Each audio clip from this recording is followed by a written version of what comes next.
오늘은 미국 예외주의에 대해서 책 발표를 시작하도록 하겠습니다. 네, 로널드 레이건 대통령님은 미국 예외주의의 상징이셨습니다. 그는 예외적으로 특별한 미국의 탁월한 대변인이었다라고 표현되고 있습니다. 레이건은 미국이 모든 인류의 등대 마지막 최상의 희망, 언덕 위에 빛나는 도성 등으로 표현했는데, 이는 미국이 모든 인류에게 빛을 비추고 산 위에 자리 잡아 세계의 존경을 받고 모든 나라가 이를 배우려고 하는 모범이 된다는 뜻이라고 이야기를 하였습니다. 레이건 대통령은 대통령이 되기 30년 전부터 이런 발언들은 공개적으로 하셨는데, 1952년 미주리주 풀턴의 윌리엄 우즈 칼리지라는 여자 대학의 졸업식에서는 아름다운 미국이라고 불리게 된 교훈적인 연설을 했습니다. 그는 당시 할리우드의 41세 배우였지만 그 연설에서 미국은 하나의 장소라기보다 하나의 아이디어이며, 그것은 인류가 늪에서 긴 여정을 시작할 때부터 인간의 영혼에 깊이 자리 잡고 있던 것이라고 단언했습니다. 그는 연설에서 미국이라는 아이디어는 자유에 대해 우리가 품고 있는 고유의 사랑입니다. 우리에게는 바로 나라와 종교의 근간이 된 인간이 존엄하다는 사상, 즉 우리의 중심에 하나님을 닮은 신성하고 소중한 것이 있어 그 어떤 사람이나 집단도 다른 사람에게 뜻을 강제하거나 그를 대신해 무엇을 결정할 수 없다는 사상이 있었습니다. 이렇게 연설을 하였고, 이 연설도 물론 감명 깊었지만 더 나아가 그곳에 모인 젊은 여성들에게 레이건 대통령님은 이렇게 이야기를 했습니다. 저는 개인적으로 미국이 하나님의 그 신성한 계획 속에 어떤 약속의 땅으로서 구별되어 있다고 여겨왔습니다. 라고 이야기하셨고, 이는 바로 미국의 예외주의를 말하는 것이었습니다. 그는 그의 마지막 날까지 예외적인 미국의 이미지를 지속적으로 강조했고, 어쩌면 염치 없을 정도로 지칠 줄 모르는 애국심의 소유자였습니다. 그러나 기억해야 할 것은 레이건이 미국을 흠없이 완벽한 나라라고 주장한 것이 아니라는 사실입니다. 레이건은 1983년 3월에 그 유명한 악의 제국 연설에서 미국이 과거 범한 죄를 언급했습니다. 그렇게 미국은 완벽하지 않지만 그럼에도 불구하고 레이건에게 미국은 선했고 특별했으며 또 유일한 나라였습니다. 레이건은 또한 그의 집무실에서 마지막 고별 연설에 그가 그동안 이야기한 빛나는 도성이 어떤 의미였는지 설명했는데요. 이야기한 것을 보면 제가 상상한 그림은 이렇습니다. 높고 자랑스러운 도성이 바다보다 강한 반석 위에 세워져 그것의 바람바지가 되고 하나님의 축복을 받으며 다양한 사람들이 조화와 평화 속에 살고 자유로운 항구가 상업과 창의적으로 활기찬 모습입니다. 그리고 그 도성에 장벽이 있다면 그 장벽의 문들은 들어오고자 하는 의지와 마음이 있는 모두에게 활짝 열려 있습니다. 라고 이야기하셨습니다. 또한 레이건은 미국의 예외주의뿐 아니라 미국의 특별함을 믿었고, 또한 미국의 비범함에 대한 믿음도 있었습니다.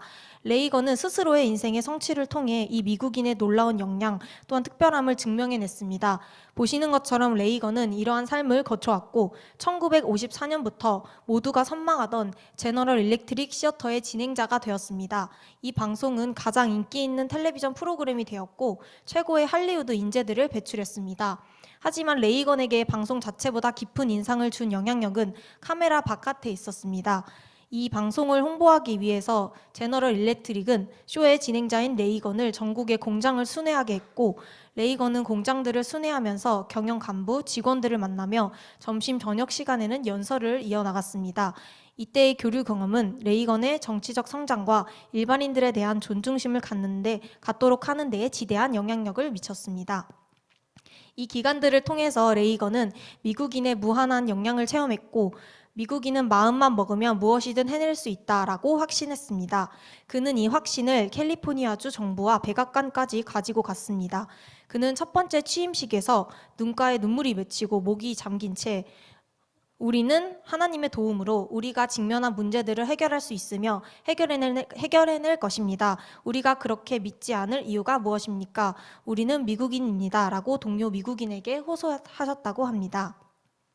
또한 레이건은 모든 사실과 정보가 리버럴 언론들에 의해서 편파적이지 않고 여과 없이 그대로 전달된다면 미국인들이 매번 최상의 선택을 할 것이다 라고 믿음을 가지고 있었습니다.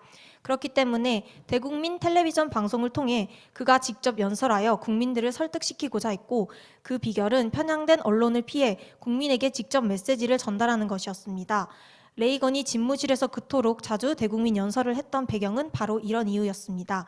그래서 레이건은 고별연설에서 위대한 소통가라는 별명을 얻은 것에 대해 저는 위대한 소통가가 아니라 단지 위대한 것들을 소통했던 것입니다 라고 이야기하셨고, 이 위대한 나라의 중심, 즉 우리를 두세기 동안 이끌었던 경험과 지혜와 원칙에 대한 신념에서 나온 것이며, 여러분은 그것을 레이건 혁명이라고 불렀지만 사실 저에게 그것은 혁명이라기보다 위대한 재발견에 가까웠습니다.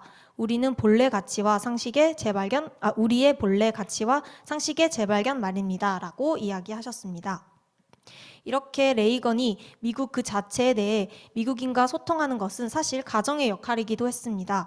그는 지식에 근거한 애국심을 호소하며 미국 역사에 더 관심을 가지고 시민의식을 강조하자고 이야기를 하셨고, 미국에 대한 가장 으뜸의 교훈은 미국의 모든 위대한 변화가 바로 저녁 식탁에서 시작된다는 것이었습니다. 자녀들에게는 만약 부모님이 미국인이 된다는 게 무엇을 의미하는지 가르쳐주지 않는다면 자녀 여러분이 확실히 가르쳐 주어야 합니다. 그것이 바로 미국적인 것입니다 라고 이야기하셨습니다. 이렇게 가정에서의 교육은 바다보다 강한 반석 위에 세워져 바람바지가 되고 신의 축복을 받는 빛나는 도성만큼이나 미국적인 것이었습니다. 이것이 바로 레이건이 예외적인 미국으로 여긴 것이었습니다. 네, 느낀 점 발표하도록 하겠습니다. 이번 공부를 하면서 가정에서의 교육이 얼마나 중요한지 느낄 수 있었습니다. 요즘은 가정이 붕괴되고 가족끼리의 어떤 가르침이나 교육이 없고 대부분 미디어로 그 가정을 배우고 가치를 배우다 보니 점점 세상적인 생각들로 자연스럽게 물들어가고 있다는 생각이 들었습니다. 저도 하나님의 법이나 부모님의 가르침보다 세상적인 생각 또 미디어로 배운 것으로 세상을 바라보고 있었습니다. 레이건의 사상을 읽으며 이것이 잘못된 생각이었다는 것을 다시 한번 깨달았습니다.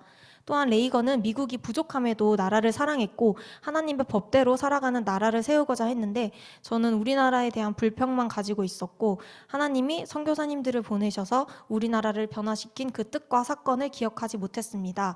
대한민국은 하나님의 사랑으로 세워졌고 크리스찬으로서 그 가치를 이어나가야 하는데 그러지 못했다는 것을 깨달았습니다.